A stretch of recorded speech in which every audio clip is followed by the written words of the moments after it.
Hermanos, muy buenos días, son las 6 de la mañana, bienvenidos todos, saludos a todos los que están conectados a esta hora y quiero pedirle a mi esposa Edamar, que estuvo ausente algunos días, hoy la recuperamos, si nos puede dirigir en oración en este momento. Claro que sí. Bendito Dios, te adoramos, te alabamos, Padre. Te damos gracias por este nuevo día.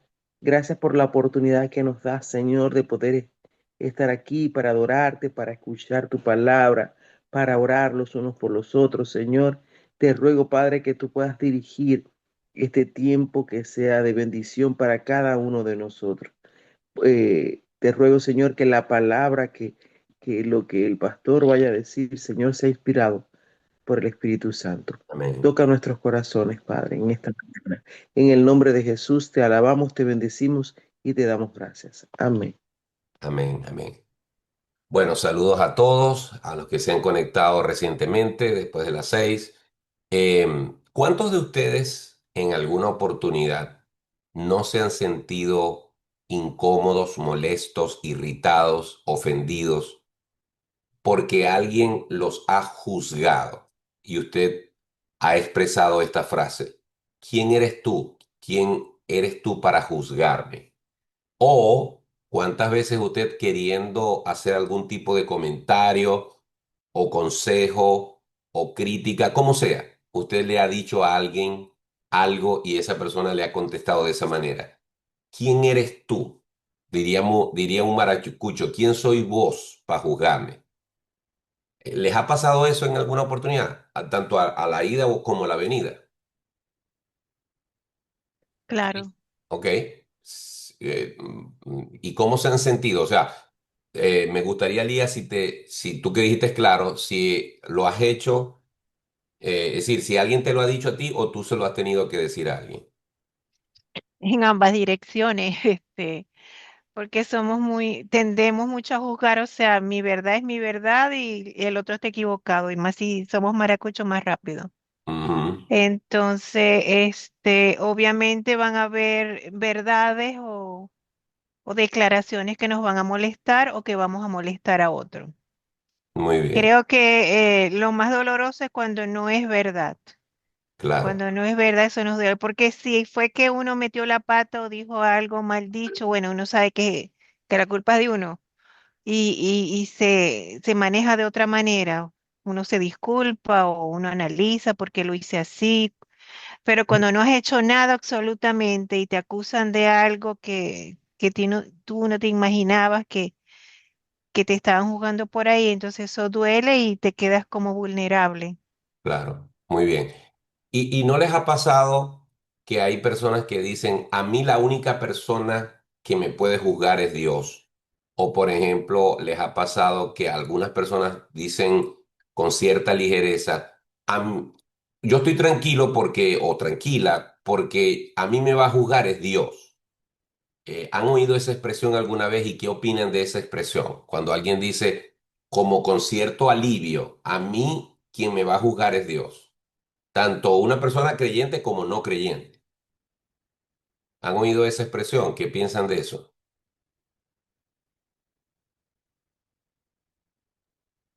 A mí me ha pasado con mi hermano menor siempre que trato de corregirle en algunas cosas y dice justo eso. Lo que él no entiende es que es peor que lo juzgue Dios a que lo juzgue yo. Muy interesante eso. Sí, hay personas que tienen el alivio, a veces falso, de que lo que están haciendo, aunque esté mal hecho o no, claro, nadie acepta que está haciendo algo malo. Entonces se excusan diciendo, a mí quien me juzgue es Dios y quien me va a juzgar es Dios, como que si siempre el juicio de Dios el veredicto fuese ser a favor. ¿Ok? Y no están dándose cuenta de lo que implica ser juzgados por Dios. Muy bien, perfecto. Am, ¿Algún otro comentario sobre el tema de juzgar a otros o cuando hemos sido juzgados antes de dar la reflexión de hoy? ¿Alguna experiencia? Bien, entonces, en este caso, quiero invitarles a que vayan al Salmo 67, versículo 4. Salmo 67, versículo 4. Este salmo se llama Exhortación a las naciones para que alaben a Dios. Exhortación a las naciones para que alaben a Dios. Y el salmo está resaltando, como muchos de ellos, virtudes, características, portentos, acciones que corresponden solamente al Señor. Y en el Salmo 67, 6, 7, versículo 4, dice lo siguiente: Alégrense y gócense las naciones, porque juzgarás los pueblos con equidad y pastorearás las naciones en la tierra. La reflexión de hoy se titula: ¿Quién eres tú para juzgarme? ¿Quién eres tú para juzgarme? Esta es una frase común, repetida casi como un escudo cuando alguien señala una conducta incorrecta o llama al arrepentimiento, como el caso de Neide, que le ha dicho algunas veces a su hermano X cosa, y la persona puede decir: ¿quién eres tú para juzgarme? O Dios es el que me va a juzgar. Pero la muy común es: ¿quién eres tú para juzgar? Vivimos en una cultura que rechaza la corrección y sospecha de toda autoridad moral. Nadie quiere ser confrontado, nadie se alegra de ser corregido y mucho menos de ser juzgado. Y hay algo de razón en ello. Corregir a otros es una tarea incómoda, delicada y peligrosa, especialmente cuando nosotros mismos tenemos fallas. Jesús mismo advirtió contra la hipocresía de señalar la paja en el ojo ajeno cuando ignoramos la viga en el ojo propio. Por eso, muchas veces la corrección humana es torpe, injusta o malintencionada. Pero el problema no es solo que rechazamos el juicio humano, hemos aprendido a rechazar toda idea de juicio, incluso el juicio de Dios. Sin embargo, la Biblia presenta una verdad que va en dirección contraria a nuestro instinto. El juicio de Dios es una buena noticia. El salmista no está diciendo: tiemblen las naciones porque Dios juzgará. Dice: alégrense y gócense las naciones, porque juzgarás los pueblos con equidad. Es decir, el hecho de que sea Dios el que está sentado en el estrado debería de ser una razón de gozo y de alegría, porque Él es el juez justo. ¿Por qué alguien se alegraría de ser juzgado? Porque el juicio de Dios no es como el nuestro. Dios no juzga desde la ignorancia, ni desde el prejuicio, ni desde la parcialidad. Él juzga con equidad, ve lo que nadie ve, conoce lo que nadie conoce, no se equivoca en sus veredictos. Además, el texto añade algo profundamente revelador: y pastorearás las naciones. El mismo Dios que juzga es el que pastorea. El juez también es pastor. El que examina es el que cuida. Algún día, el juez perfecto traerá a su tribunal a cada ser humano. No se les olvide eso, hermanos. No habrá apelaciones, excusas ni comparaciones.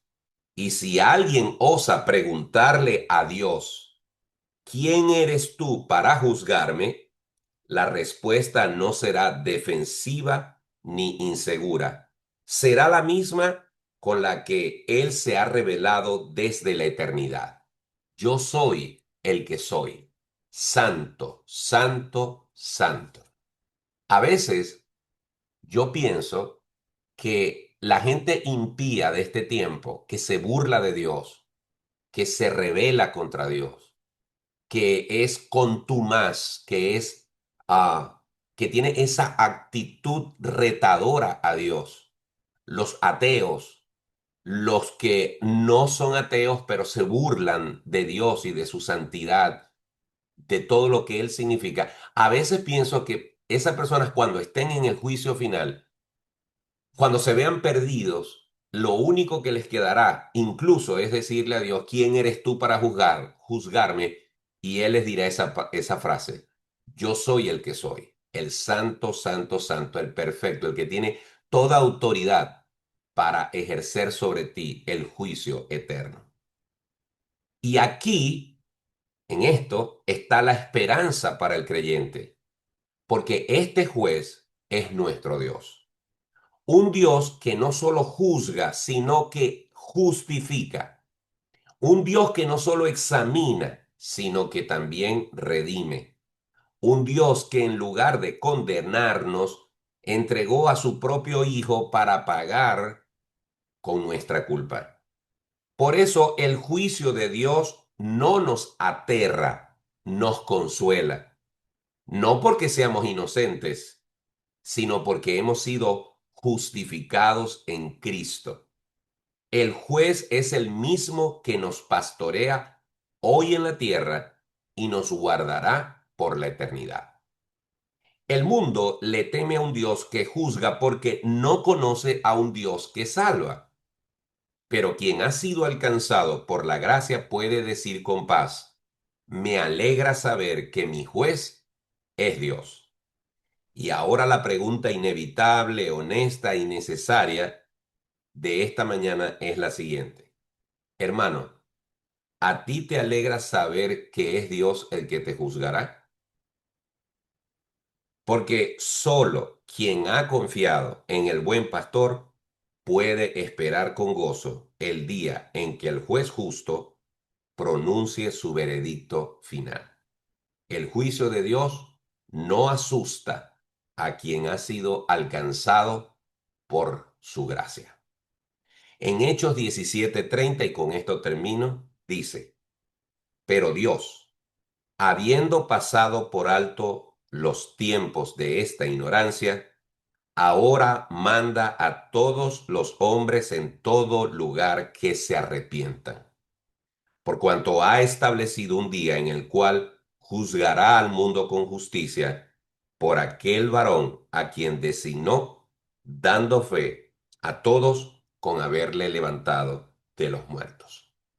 Hermanos, la reflexión de hoy nos invita, en primer lugar, a pensar muy bien antes de emitir un juicio, como lo dijo la hermana Lía. Es incómodo, es frustrante cuando tratamos de corregir a alguien y esa persona se siente ofendido. Es incómodo, es frustrante cuando hemos hecho un juicio y al oír la explicación de quien juzgamos nos dimos cuenta que nos equivocamos. Ayer mismo me pasó eso. Ocurrió una situación con alguien y yo saqué una conclusión equivocada. Cuando llamé a esa persona para conversar acerca del asunto y partiendo de mi juicio, la persona me explicó que no era como yo pensaba y me dio razones evidentes de que yo estaba equivocado, tuve que pedir disculpas por haber hecho un juicio a priori.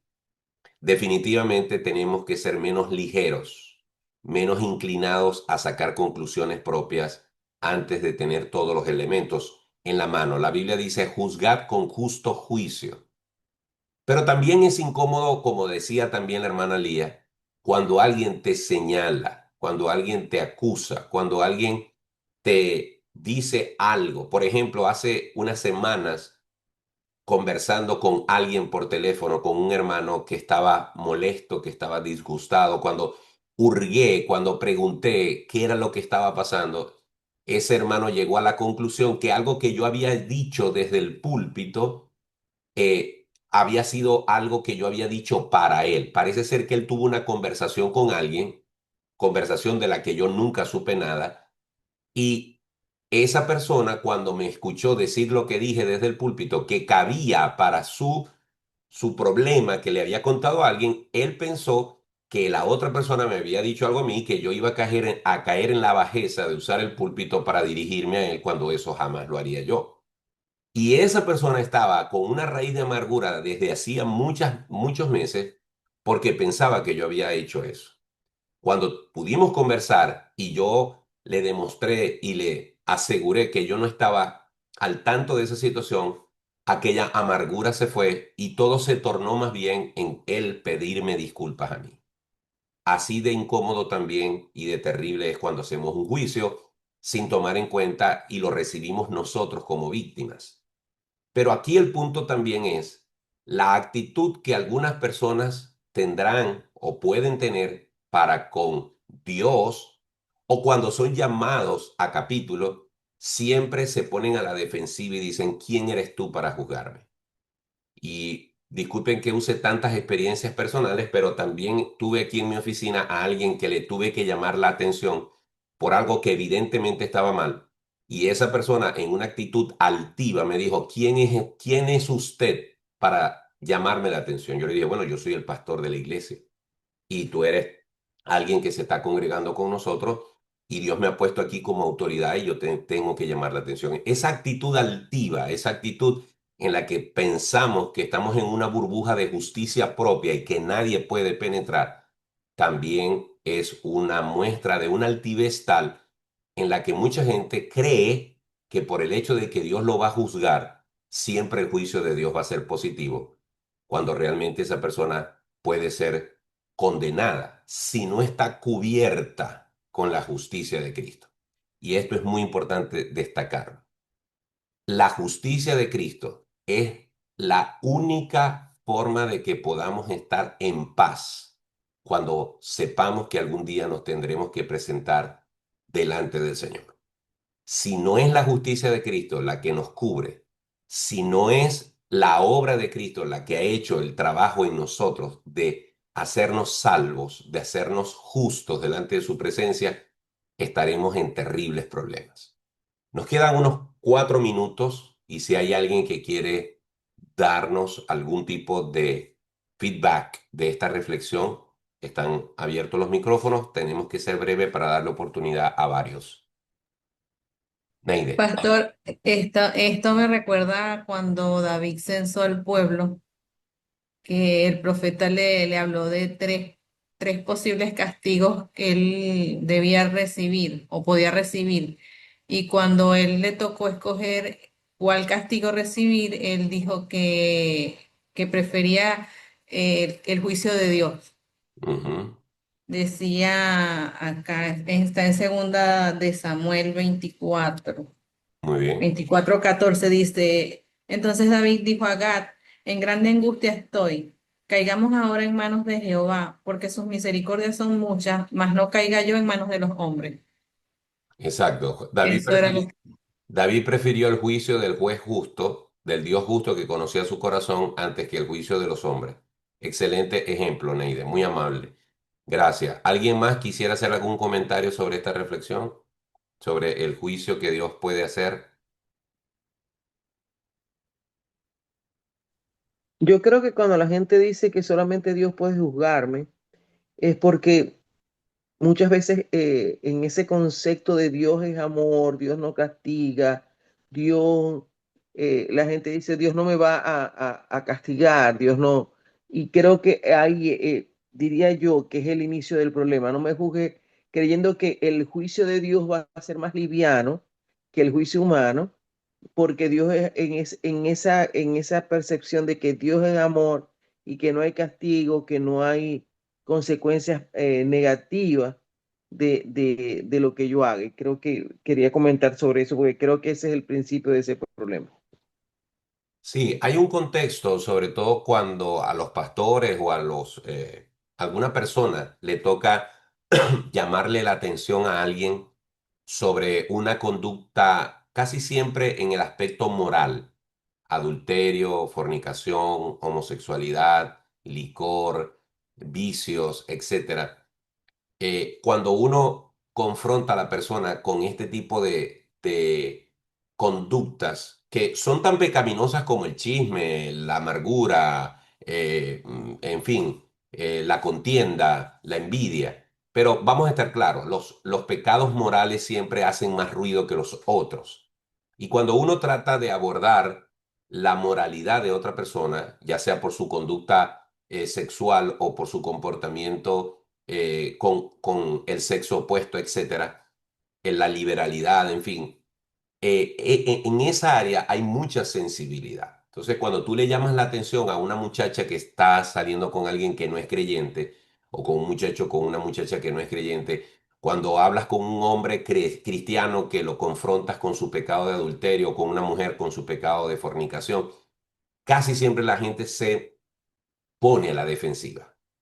Y esa persona que tiene todo el derecho de molestarse porque considera que quien le está llamando la atención no tiene la moral o no está en la posición de criticarle o de exhortarle, entonces acude y dice, a mí la única persona que me puede juzgar es Dios. Como que si eso fuese a justificar el adulterio, la fornicación, la homosexualidad o cualquier otro pecado. Ese es el punto de la reflexión. Si realmente creemos que nadie en la tierra nos puede juzgar, Dios sí lo puede hacer. Y si no estamos preparados conforme a la palabra, si no estamos cubiertos, si no estamos bajo la justicia de Cristo, como dice Romanos 5:1, justificados pues por la fe, tenemos paz para con Dios. Si no es la justicia de Cristo la que nos cubre, la que ha cubierto nuestros pecados, la que nos ha hecho limpios delante del Señor, estamos en serios problemas. Déjenme leer brevemente una pequeña ilustración que conseguí a última hora y la quiero leer. Alguien una vez me dijo, dice esta ilustración, alguien una vez me dijo, la justificación es el acto soberano de Dios por el cual Él declara justo al pecador que cree, mientras que ese pecador está aún en su estado de pecado. Significa que cuando éramos propensos a pecar, Dios nos vio en Cristo y dijo, eres justo, te declaro justo en mis ojos. No tienes que esforzarte para hallar favor delante de mí. La gracia dice, Dios se extendió hacia abajo en Cristo, nos rescató, nos declaró justos y dijo, de ahora en adelante son justos en mis ojos. Pero algunos han tergiversado este concepto y han enseñado que quiere justos como que Dios nos declara justos como que si nunca hubiéramos pecado. Pero eso es demasiado superficial. Eso no dice lo suficiente. Lo correcto es, aunque yo soy un pecador terrible, Él me declaró justo. Y no simplemente como que si yo nunca hubiese sido pecador. Permítame ilustrarlo, dice el autor de esta ilustración. Un par de amigos y yo alquilamos un arado manual a motor para cambiar la hierba del patio trasero de la iglesia por cuarta vez. Allá afuera, sobre la tierra, encendimos el arado. Tierra, polvo y basura volaron por todas partes y todo nos cayó sobre el cuerpo, así que quedamos muy sucios de pies a cabeza.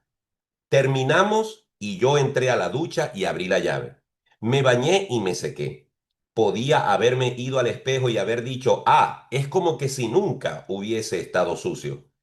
Pero eso no hubiese transmitido el poder y el valor del agua y del jabón. Por otro lado, podía haberme parado frente al espejo y decir, yo estaba sucio y ahora estoy limpio. Esa es la diferencia. Hay una gran diferencia entre considerar, valorar y adorar a Dios por su justicia, la cual permitió, como dice la Biblia en 2 Corintios 5:21, que el que no cometió pecado, por nosotros fue hecho pecado, para que nosotros fuésemos hecho justicia delante de Dios. La justicia que nos hace limpios y justos delante de Dios es la justicia del Señor Jesucristo. Bien, hermanos, son las 5:24. Tenemos los mismos motivos de ayer.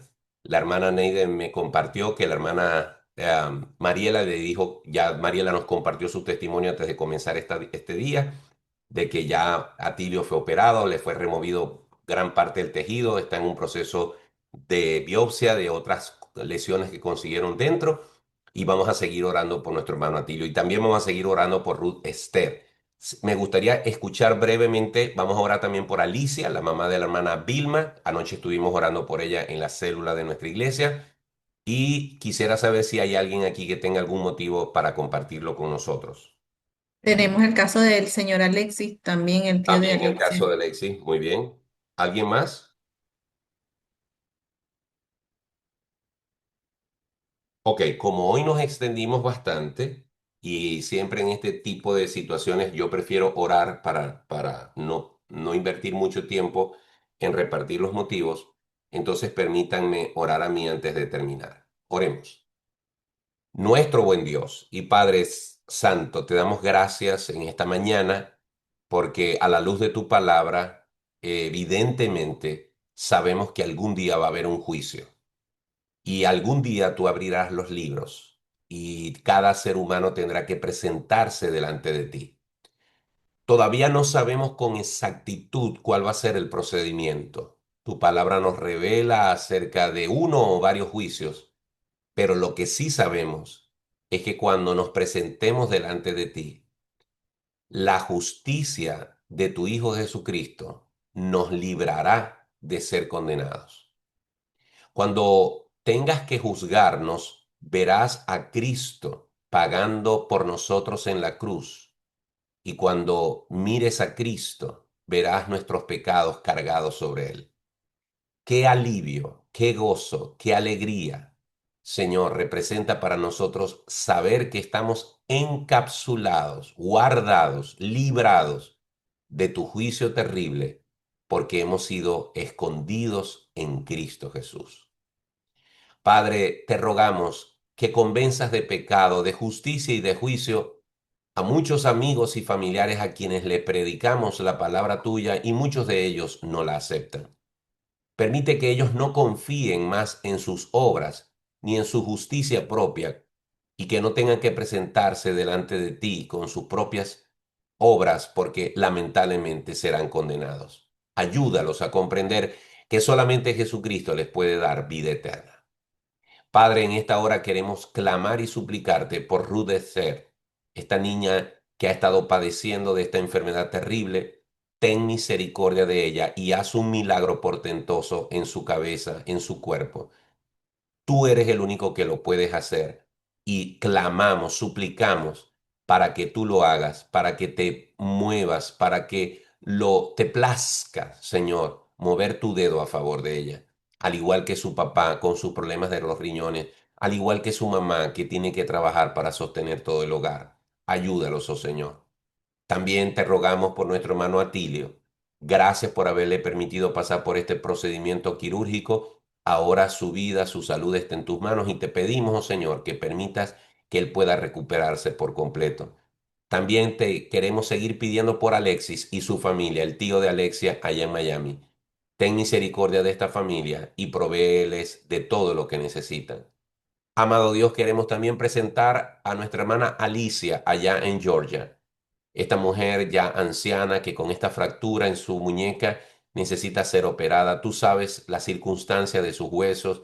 También sabes, oh Dios, que además de ser operada necesita quien la cuide, porque todos sus familiares tienen que trabajar para poder producir en este país. Provee tú los recursos y provee la persona adecuada para que la pueda cuidar después de la operación. Señor, queremos también rogarte por nuestro hermano Enrique Estrada, que sigue hospitalizado. Ten misericordia de él y permite que él pueda salir de esta situación. Señor, y a cada hermano, a cada hermana que está aquí conectados con nosotros en esta hora, te pido que tú los bendigas y los guardes en tu santa paz, en tu santa presencia, con tu santo poder. Llévalos a sus trabajos, permite que sus metas y objetivos del día de hoy se cumplan y sé tú, Señor, en sus vidas, dirigiéndoles, dándoles consuelo, proveyéndoles lo que necesitan y permitiéndoles vivir un día a la vez. Una vez más te damos gracias por esta mañana y por tu palabra. En Cristo Jesús. Amén.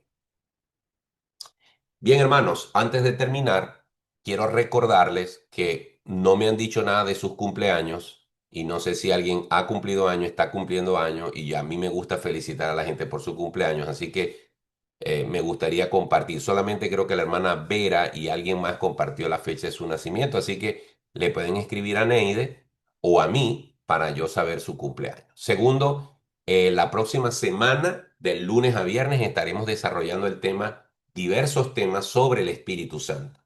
Pero no he recibido ninguna pregunta, ninguna inquietud. Parece que todos somos expertos en el tema del Espíritu Santo.